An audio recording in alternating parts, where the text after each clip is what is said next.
introduce our last and final author, Dragon Nora.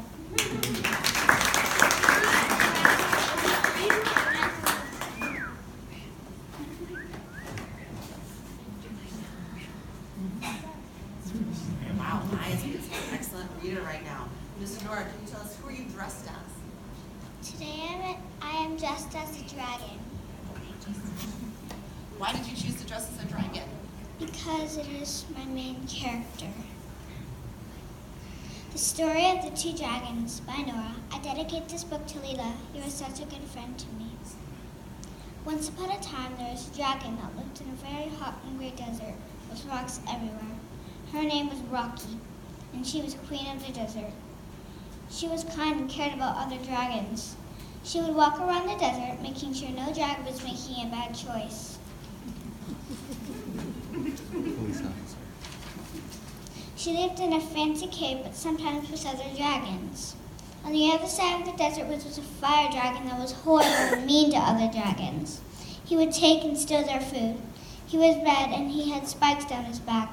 He did not like Rocky because when they were little, Rocky scratched his leg and it hurt him. So he wanted to take over the desert. He sneaked into the desert, but Rocky saw him and flicked him out with her leg. The next morning, the fire dragon tried again, but did not succeed. But the fire dragon named Nico had a plan. Nico stuck rocks on himself and snuck into the desert. He was unnoticed and stole the crown. He ran back to his side of the desert and put on the crown.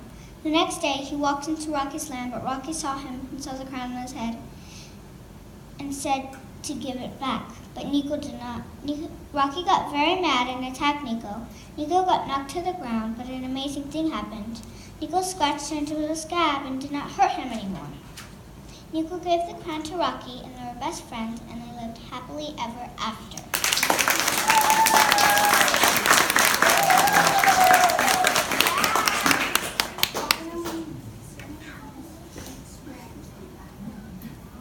Excellent job.